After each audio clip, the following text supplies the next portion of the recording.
বন্ধুরা, এটা হলো করম চা।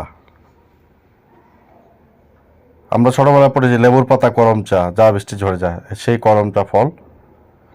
এরপর এটা শরীফা, রেড শরীফা যেটা আর কি।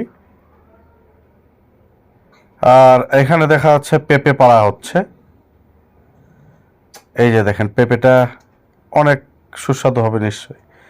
এগুলোও অরেঞ্জ রস আছে।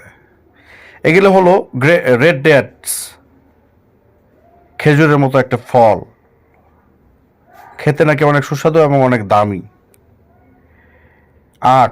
আখগুলো এতই নরম যে হাত দিয়ে মুড়মুড় করে ভাঙা হচ্ছে। এই যে দেখেন, অ্যাপেল, রেড অ্যাপেলটা দেখেন একবার। ওয়াও! ভালো থাকবেন, সুস্থ থাকবেন।